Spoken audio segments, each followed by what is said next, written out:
1 in 4 people will experience a mental health problem in any year. Over 10% of the population have depression at any one time.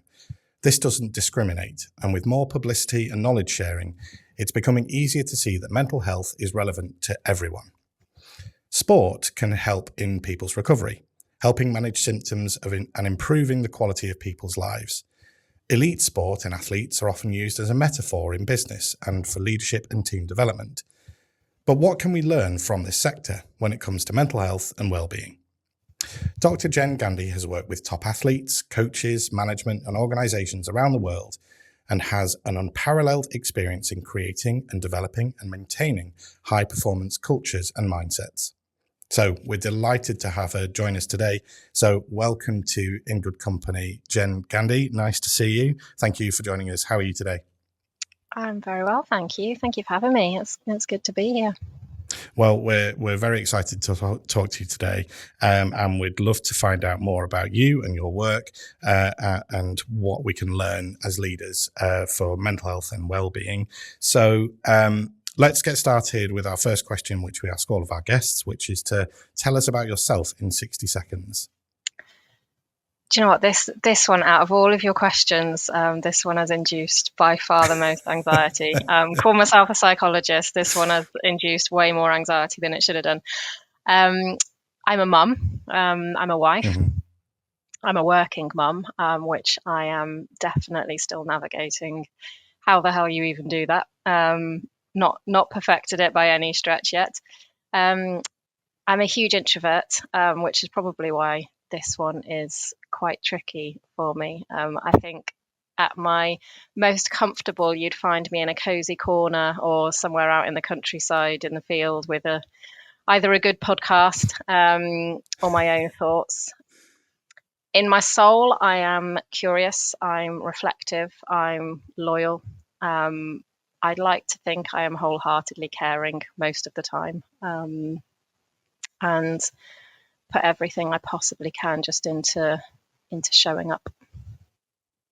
Well, that's a lovely intro for 2 reasons. One, because you're so honest about, the way you've the way you are in your life, but also because a lot, when we ask this question, a lot of people talk about their careers and what got them to where they are today. So it was nice to kind of have that difference of kind of a bit more about who you are. So, and I'm especially appreciative of the fact that, you sort of you mentioned that you're an introvert, a massive introvert, and yet, you're now being recorded on a podcast. So we appreciate the fact that, I'm going to go lie down after this. Yeah, sure. you find me in a dark room. Yeah, well, I mean, stepping out of our comfort zones is said to be good for us. So I hope that feels like that afterwards.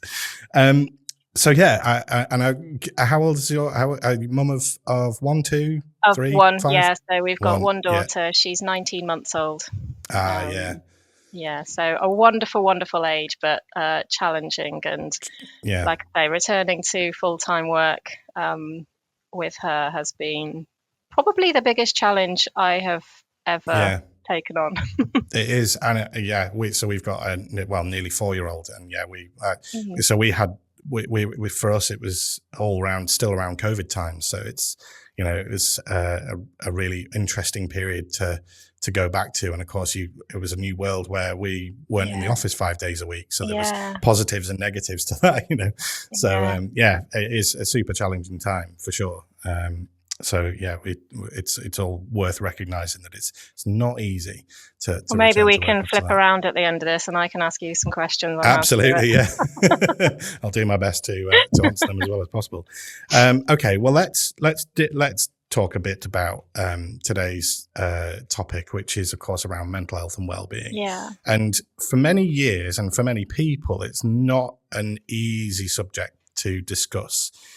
I think generationally, that's clear, but it is starting to change, I think, because, of course, there was a time where we'd hear a lot about mental toughness and successes and achievements and all that kind of thing. So, and particularly, I would imagine, in the world of elite sport and high performance. So how did you get to where you are now? What kind of drew you to it?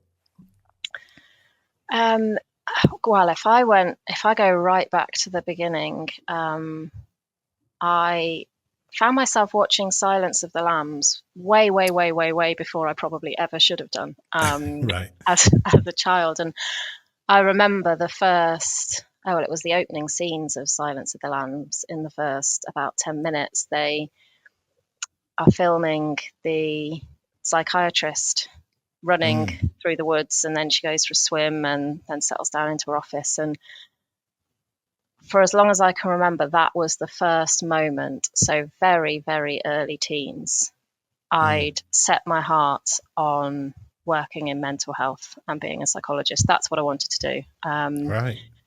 And for many years, throughout early secondary school, I saw myself as having that role. I wanted to be that actress, that character. I wanted to work in prisons. I wanted to work in severe mental illness institutes, and I wanted to train as a psychiatrist. And in a fairly accidental fashion, I think I found myself where I am today, because I was hugely passionate about sport as well. So I spent the best part of 12 years as quite a serious synchronised swimmer. So Right. found myself training at least 7 times a week and competing as high as I could, and got myself so far into sport, loved everything about sport. I think in many ways I was probably the son that my dad never had, because we'd always watch the rugby together. I grew up absolutely loving sport, and so the two sort of married together. And I wasn't a straight A-star student by any stretch, so I wasn't going to go to Oxford or Cambridge medical school and find it easy to step into the world of psychiatry and medicine. But I was so passionate about sport. So I found myself in sports psychology, and it was a time when sports psychology was relatively new as a university, as an accredited and recognised university subject and topic. Went to Sheffield Hallam. Right. Chose Sheffield Hallam because I put a pin in a map and it was the furthest away from home out of all of the ones that I'd applied for. So I thought, great, that suits me fine. Let's just go for a to bit Sheffield. of adventure. Yeah. And spent the next 10 years at Sheffield Hallam, and I did my undergraduate. And something that, I mean, maybe it's different now, but I certainly didn't realise at the time is what the training route actually required. And you sign up for this undergraduate, and 10 years later you realise you've actually had to get an undergraduate and 2 masters and a postgrad and a PhD, and then you sort of feel a little bit more confident in walking the walk and talking the talk, but always learning. So I absolutely loved my time there, and the team at Sheffield were brilliant. My PhD team were fantastic, and it gave me some really amazing opportunities. I did my PhD.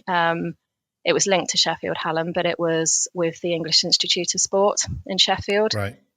which really set me up for working in the applied world of performance psychology and elite sport. And English Institute of Sport is responsible for all of our Olympic teams and all of our Olympic sports. So I had many years working with GB hockey and badminton and diving, whilst studying and while still doing the PhD. And it really set me up for the path that I wanted to go on.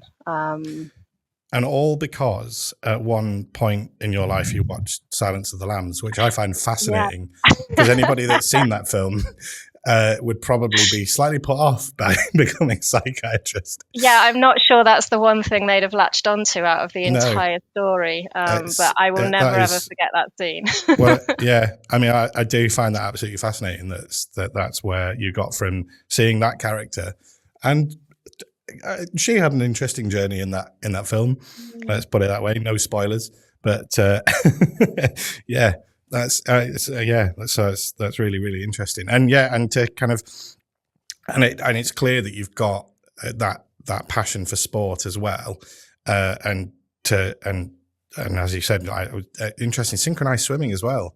One that it's not something you hear as a massively mainstream thing, I guess, unless you're really into that world. But what got and you into again, that was really accidental as well. I've got my best friend who has been my best friend since we've been 3 years old to thank for that one. We'd ticked off every swimming badge you could. So we'd done our 10 meters, 20 meters, 50 meters, lifeguarding, whatever else you could do, ticked off everything. And we were getting towards the next term. I think I must have been 9 or 10. And the only thing left on the piece of paper was synchronised swimming. Right, okay. And so my best friend goes, well, let's try that for a term. She gave up after about 5 or 6 sessions, and 12 years later, I was still going. So again, a pretty opportunistic and accidental thing, but definitely set me on a course. Yeah. And do you find yourself going just like normally for a swim now with your little one and just going, check this out, watch what I can do? Oh yeah. We've just been to Crete for a week, and in the pool in Crete, I was like, I've still got it. Young mum, and I can still do a tub. Yeah, excellent. Wow, that's like riding a bike, I suppose. Cool. Well, I've gone slightly off topic there. Apologies for that. But let's bring us back to mental health. So on your kind of learning journey, and even to where you are now, what would you say is that kind of one thing that you wish people better understood about mental health? Honestly, that we've all got it. Mm-hmm. That the very fact that you are a human being with a brain on your shoulders and a mind and a head and a mm-hmm. skull and everything that's contained within that means that you have mental health. For sure. And I think the world and society has come an awfully long way moving closer towards that. But we still see it in language and in writing and in stories and in behaviors. That's really the biggest thing for me, is that we've all got it. You've got it. I've got it. Mm-hmm. Our neighbours have got it. Our partners have got it. Our kids have got it. From the moment that we're born to the moment that we die, we've got mental health. And we need to take that seriously as we do our physical health, if not more, every single day. Mm. And it's fascinating you've made that comparison to physical health. And I was thinking about this a few years ago because, I found myself in need of some therapy and some help. And I started talking about that, with colleagues and friends and that kind of thing. Because I found myself able to talk about that sort of stuff because I can talk a lot, which is probably why I'm doing this job. But I sort of suddenly became aware that, as soon as it is possible to talk about it, because if you were to break your arm or something like that, you'd probably talk about it because it's sort of a visible thing that people can talk about. But as soon as it's going on in your head, people do tend to lock themselves down a bit. And so I guess that would be something that maybe I'd like to see more of, people having that ability. And people, I think, are generationally, that's changing. I think I'm seeing more people that are able to kind of talk a bit. Are there any myths or misconceptions that you'd like to sort of see gotten rid of? I think certainly that mental health means poor mental health. And because it doesn't. Mental health is one of the fluid and most dynamic of human states that we exist within, and it fluctuates on a continuum every single day, sometimes several times every single day. As humans, we're very much products of our environments and products of our relationships, and both of those things, as well as our own internal chemistry, can cause our state of mental health to fluctuate anywhere from feeling like we're in complete crisis to feeling like we're thriving and excelling. And it's important to talk about both of those ends of the spectrum, as well as everything in between. Some days, if we're lucky, we might settle along for a week feeling quite balanced. Sometimes we might feel unstable. We might feel unbalanced. We might sometimes feel like we're really balanced and excelling and thriving. And I think it's important to talk about our mental health across all of those places of the spectrum, and not just focusing around those two words, meaning poor mental health necessarily. And I think another slight myth for me is around poor mental health and mental illness. The two things are very, very different. And you can experience poor mental health. It does not mean that you've got a mental illness. And likewise, you can be diagnosed with a mental illness, and that term mental illness is reserved for a specific group of disorders that are diagnosed by a medical professional. And if you have a mental illness, it does not mean that you're going to live your life experiencing poor mental health. You can achieve thriving and you can achieve excelling if you're on the right support plan for you. And that might look like a combination of therapeutic work, of medication, of self-care and lifestyle behaviours. If you're on the right support plan for you, you can achieve a thriving and normally functioning life.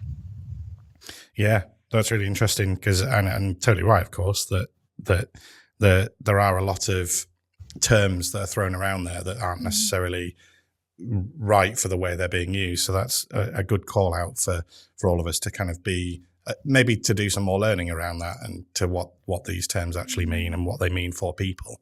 And in terms of your current work with footballers, and so how are sports like football maybe overcoming some of the barriers that we talked about mental health, and perhaps talking about or recognizing good mental health versus slightly poor mental health? How's that? How are you seeing that play out, for lack of a better term?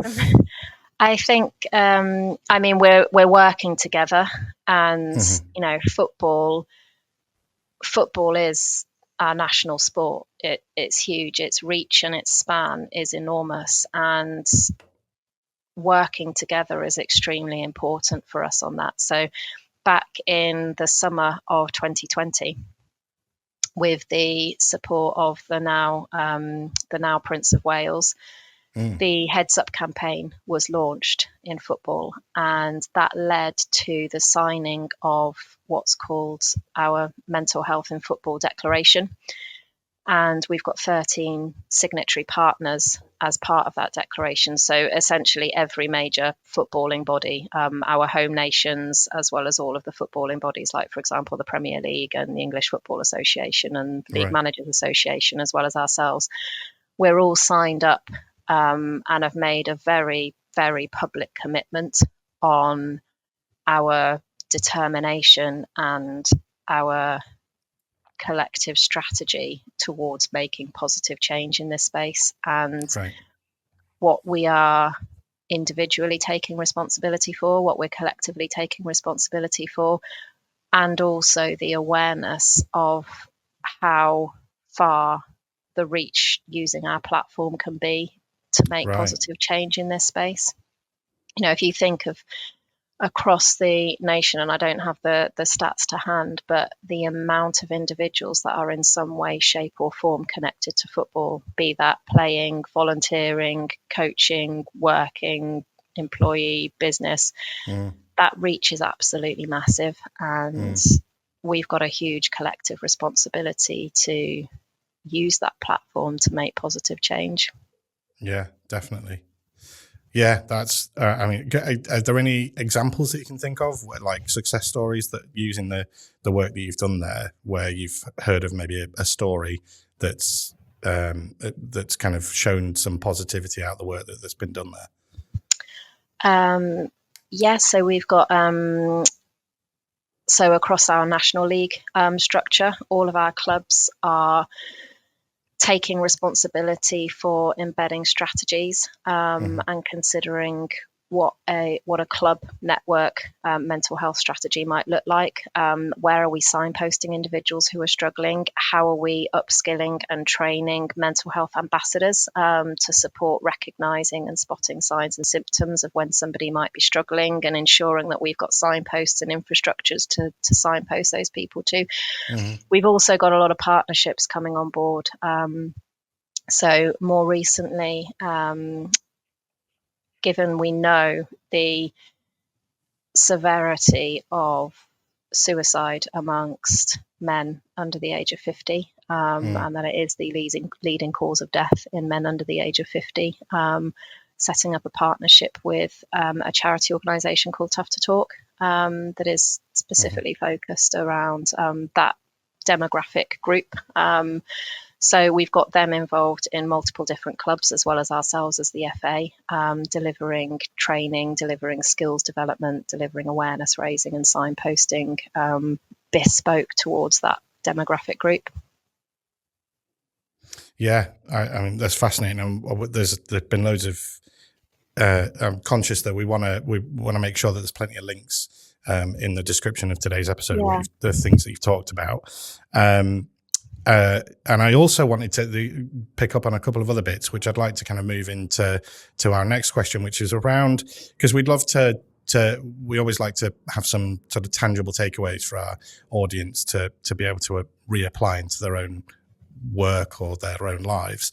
So if possible, I'd like to kind of generate some transferable learnings today, what do you have any specific top tips for creating psychologically safe environments where mental health and well-being are prioritized and can be openly talked about? Yeah, I think, and I'm smiling. I think this is similar for me to mental health, mental illness, and well-being.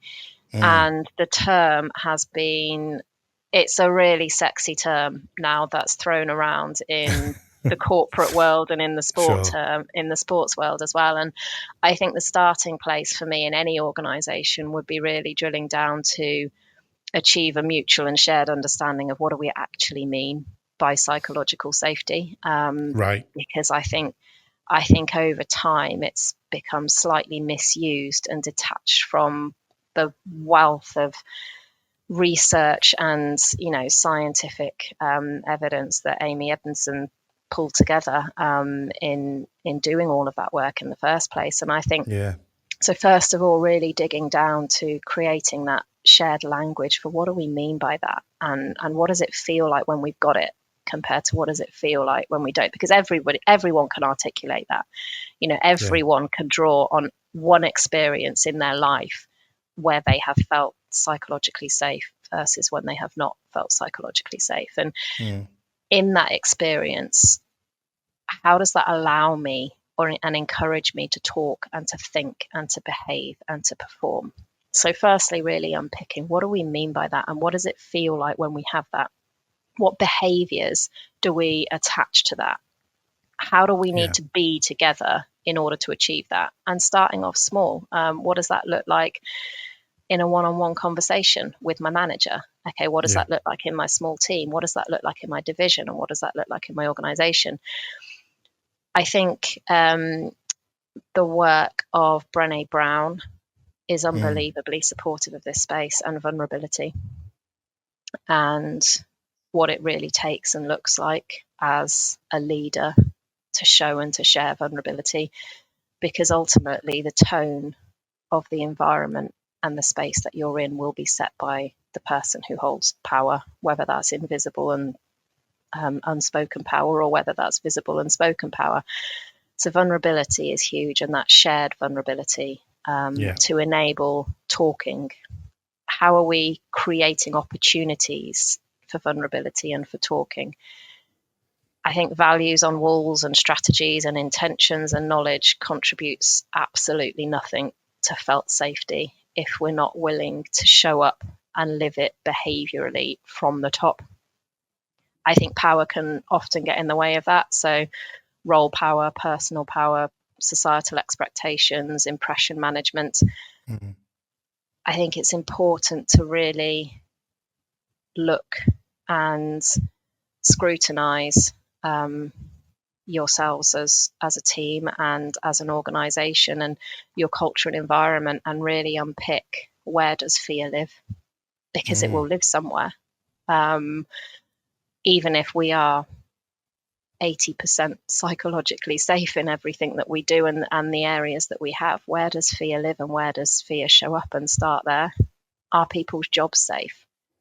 Are people financially secure? do people feel a sense of meaning and purpose and shared identity connected?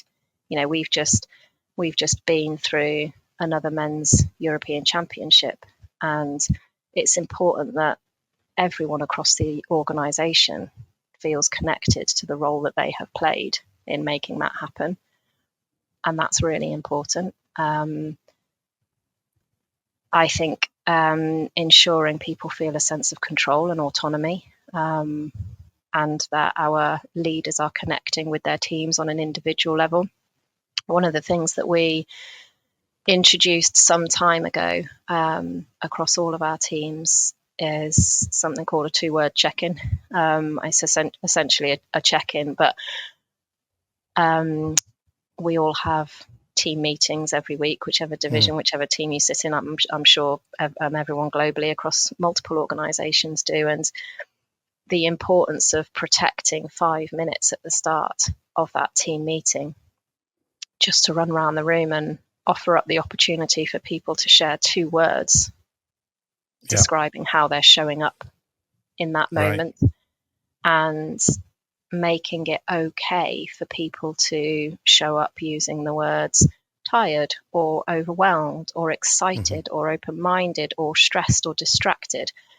We don't have to do anything with that in that moment, but it creates the opportunity and makes it okay for people to show up with what they are carrying, because we are not just our work, we are not just our roles, we are so much more than that. So little things like that we've introduced. Again, it has to be led by leadership, and it has to include and encompass the bad days as well as the good days. Absolutely. And everybody sharing in that. And I suppose when that becomes the norm, I mean, I'm fascinated by the 2-word check-in, you know, presumably, do you think people are being true to themselves and honest when they give their 2 words, or do you think people maybe hold back in that forum, you know, where it's, you know, say it's a meeting with 10, 15 people in that meeting?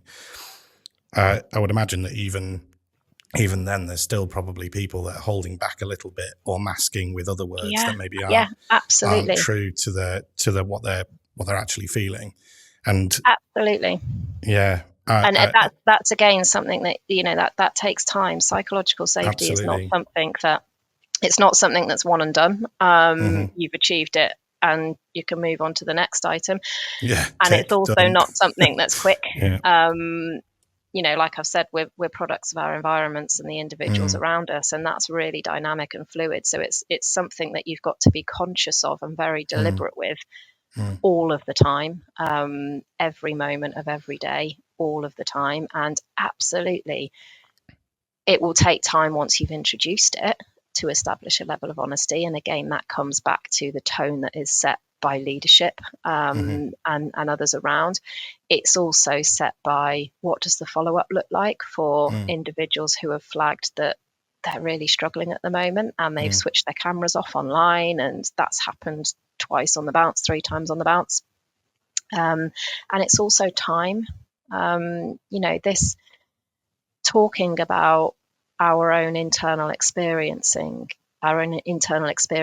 and our own internal landscape that's really new for some people, and it's really uncomfortable ground for some people. And we need to be kind and compassionate and patient with those individuals. So absolutely, you might do it for 6 weeks and get repeatedly tired and stressed or busy. Busy is a really, really common one. Brené Brown, again, I've quoted her again.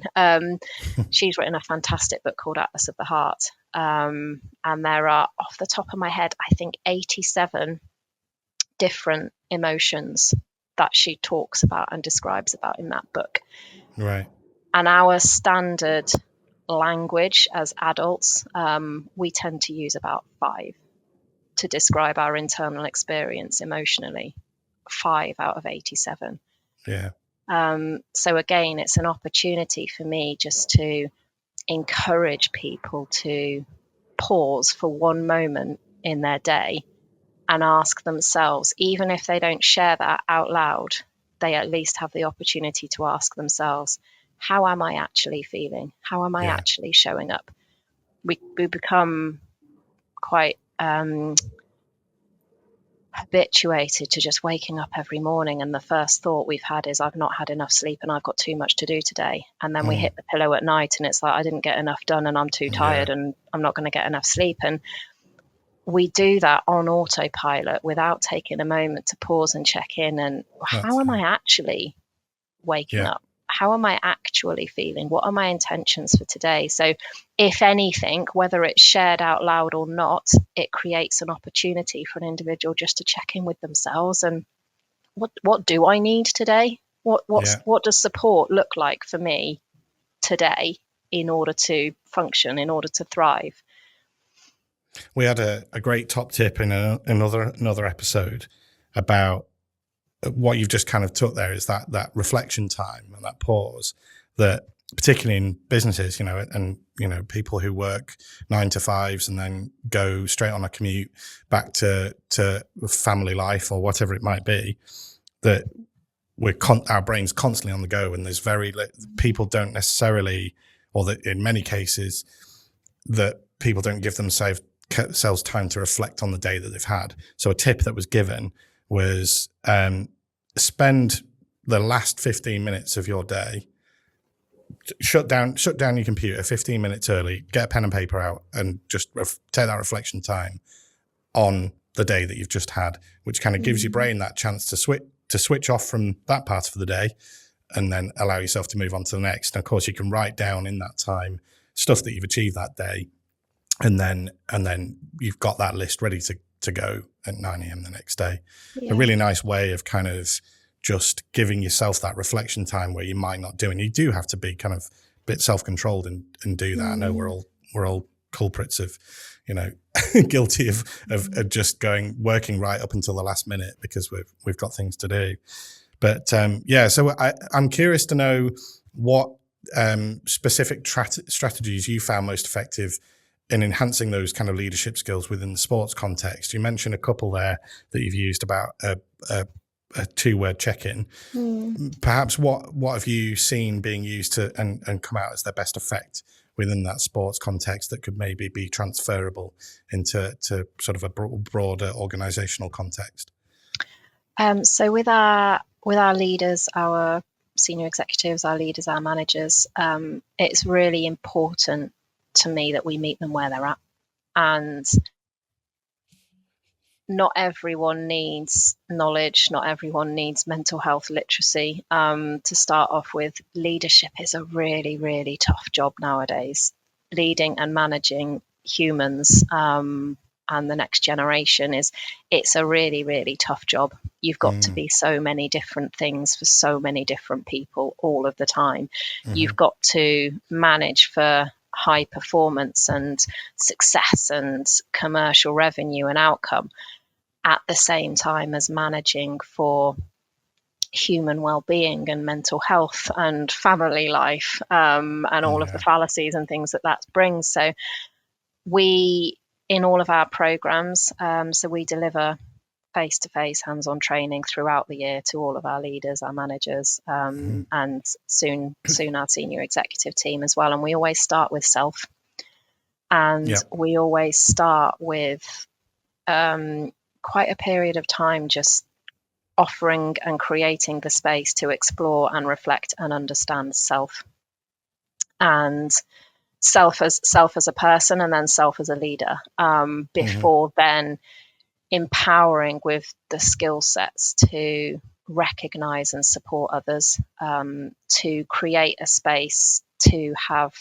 very difficult, challenging conversations, to navigate where poor mental health and high performance can coexist. How do we manage for performance as well as managing for poor mental health, and not feeling like we've got to shy away from the performance conversation if poor mental health exists. It very much starts for me though with understanding self, and understanding self and capacity building our leaders to really embody everything that means before putting them in a position where they can lead and support others with theirs. Yeah. Going back to that, starting with self-peace, I would imagine that there will be many people that kind of struggle with even a starting point for that. So what maybe would you give as a piece of advice for somebody who wouldn't even know where to start by just checking in with themselves? Is there like an exercise that they could do, or maybe a website or a YouTube thing that they could look at? What advice would you give there? I'd go to something as simple and quick as the continuum. So if we took the mental health continuum, where we've got crisis at one end, we've got thriving and excelling at the other end, we've got balanced in the middle, we've got unbalanced, unsettled, struggling towards the left-hand side, we've got balanced, satisfied, thriving at the right-hand side. And I would encourage just checking in with, where am I now? Running through a really short, simple mindfulness exercise, just to take a breath, ground yourself where you are in this moment now. Take a breath and tune in to your physical self, your emotional self, your cognitive self. And where would you put yourself on that continuum in this moment? And based on that, what do you need from yourself in this moment? What do you need from others in this moment? We can then, in terms of self-learning and self-exploration, extend that to take yourself to a time when you were excelling and thriving. What was going on for you in that time? What were your relationships like? What was your day-to-day like? What was your environment like? What colors did you see? What smells did you smell? What storylines went through your mind? How did you behave? How did you feel? Exactly the same for a moment in time when you were in crisis, and really start to learn around what takes you to one end of the continuum, what takes you to the other end of the continuum, what has to be in place to achieve a sense of balance, and really taking the time to learn and understand self, because we rarely do. Yeah. Oh, I started to feel like I was in a therapy session then. That was really good. And I've been kind of, I'll definitely be doing that straight after we finish this recording. I kind of would encourage anybody that's either watching or listening to do the same, because I think that sounds like a really great way of just, checking in and understanding what's going on for you and how that might be having an impact on other people as well. And especially as, we're all so busy, we're all faced with whether work and life stress. In fact, the stress is as you've already kind of pointed out, it's such a common factor in leadership roles but it can be felt so different by different people at different times. There's so many different things that can be going on for somebody, both inside of work, outside of work. Just as you said, just to do with the chemicals going on inside our bodies, whether it's to do with, and something to do with physical health. What do you think are the most important things for a leader to keep in mind to avoid being maybe overwhelmed or by the pressure that can be at work, whether physical, cognitive, or that emotional pressure? I think first and foremost, recognizing that not all stress is bad. Okay, that's interesting. We are hardwired to feel stress in the face of danger, be that perceived danger and hypothetical danger and imagined danger or real danger. We are hardwired to feel that, and we are hardwired to create and trigger a stress response for a reason. Not all stress is bad. Understanding how stress manifests within us is really, really important. So what's the physical manifestation? What's the emotional manifestation? And then what's the consequence in terms of the thought and the behavior that goes with that? And understanding that pattern that plays out is really, really important. And I think society over time, we've become guilty of habituating to a state of stress and thinking that it's our normal state. This kind of steady level of heightened anxiety and high alert and heightened stress, and our baseline, if you like, I think has risen over time throughout society, and we've kind of become habituated and normalized that state. I think for me, again, really understanding how does stress manifest for you and what sorts of things trigger it, what thoughts, feelings, behaviors, interactions, environments, objective output, what sorts of things trigger it. If we compare ourselves to any professional, non-professional player, doesn't matter what level you play at, you will always, as a player, warm up, perform, cool down, rest, recover before you go again. Yeah. In the corporate world, we miss out the first part, the third part, the fourth part, and the fifth part, and we just perform, and we don't have the preparation and the warm up, and we don't follow it immediately with a cool down and a rest and a recovery phase, and questioning how we get that into our standard routine, so that we can lower that baseline of our state, because just short-term stress is fine, right? But it's when that becomes the norm, and that becomes 2 days, 3 days, 4 days, 5 days, and it becomes prolonged stress, because that's really, really hard to come back from.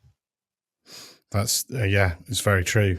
I was reflecting what we were saying there about the periods of time that professional teams have to, as you say, warm up, get both physically and mentally ready for performance, and then they have the periods afterwards as well. And it's so true. There's only kind of specific instances where I can think of that. I guess if you were prepping for a presentation, that might happen, but in daily life that definitely doesn't happen to the same extent. So there's certain pockets where that might happen, but not necessarily all the time. So it's fascinating to know that. So would you say that then that's something that we could try and get into the habit of as individuals, or to start, or do you think it only works in certain scenarios? Do you think it works for a day-to-day life? I think it has to. And I think that individuals need to take responsibility for understanding and for manufacturing their day in such a way. Because an analogy I quite like to use, it's easy to understand. If you imagine that your body is like a bucket, and that bucket starts off empty, that throughout the day, things will get thrown into that bucket, and the water level will start to go up and up and up and up and up. And those things are different stressors, like you get cut up in traffic, you're running late, you oversleep, your child won't get ready in time, you spill your coffee, you've got a deadline at work. All of these things start to go into the bucket, and at some point you're going to reach the top of the bucket, and one more drop is going to cause it to overflow. And I think it's our own responsibility, and also within our own power, to ensure that throughout the day we are continually draining out the water, and we are continually engaging in exercises, activities, habits, behaviors that allow us to manage the level of that water so that it stays low. So for example, my mornings where I'm taking my daughter to nursery, you've got a 4-year-old, you might be able to connect with this one. Mornings from 5:30 when she wakes up until 10 to 8 when we set out the house to go to nursery are utter chaos. It's noisy, it's chaotic, you don't have time to think or time to breathe. I drop her off at nursery at 8 o'clock and get home for 10 past 8, and 10 past 8 till 8:30 is my time. I've put the kettle on, I've made a hot drink, I've sat in complete silence at my desk for 20 minutes and journaled. Right. And I know that on the days that I do that and the days that I protect that time, I can discharge all of the energy that I've had between 5:30 and 10 past 8, and I can set myself up in the best way possible for the next few hours of my day. If I protect that time, that's taken me a long time to learn, but that time for me is essential, that I don't just run straight into the next thing. Yeah, I think that's so true. And journaling is something I've definitely heard about the benefits of. I personally struggle with journaling, but that's not. It's just because I've never really. I struggle talking about myself, and I even find it a struggle, putting pen to paper. I've never, for some reason, there's just something about it. For me, I think what works better is because I don't do a lot of exercise. I definitely should. I have done. And you were talking earlier about when, recognizing recognizing when you've kind of been at your best. And for me, that was being on a bike, having that time a bit like, and I think it was, I only discovered, I think it's the term flow state, where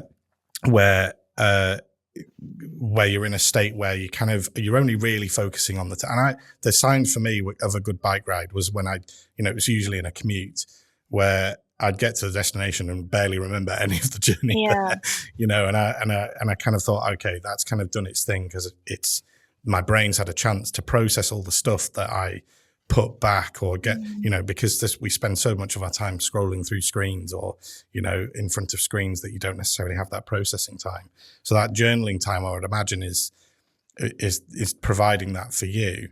Would that be right? Yeah, absolutely. And, it's super personal. What works for somebody isn't going to work for someone else. I've had a real love-hate relationship with journaling over the years, and as a psychologist, I've been a massive advocate of it to others, but I have never been able to stick to it and do it, and I've never been able to experience that same value and benefit up until I became a mom and had my daughter, and the different types of exercise or independent based connecting with nature, all of this kind of stuff that I would have formerly done, I couldn't do. And it was just the right time in my life that journaling found me again, and that has filled that hole with things that I would have previously achieved that same outcome with.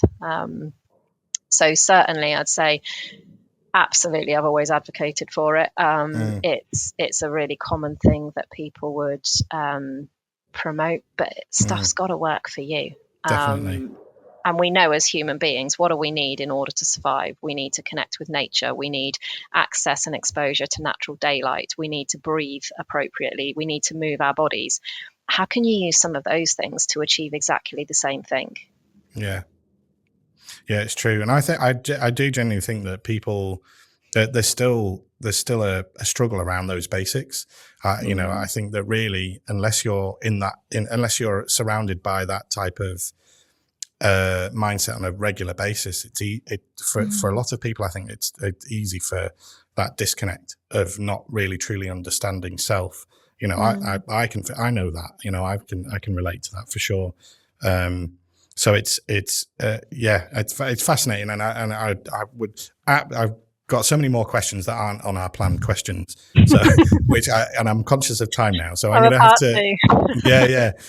So I'll just quickly ask my kind of last couple of questions, and then I'll let you go. But thank you ever so much for your time. So very quickly, you mentioned a couple earlier about recognizing signs of burnout and kind of getting or recognizing potential mental health problems.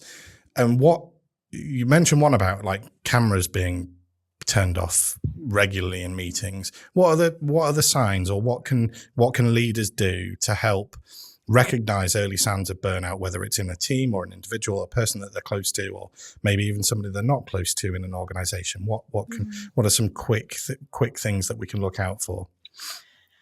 I mean, this is probably not what people will want to hear, but the most effective and the true answer, the honest answer, is understanding the individual and recognizing changes from that.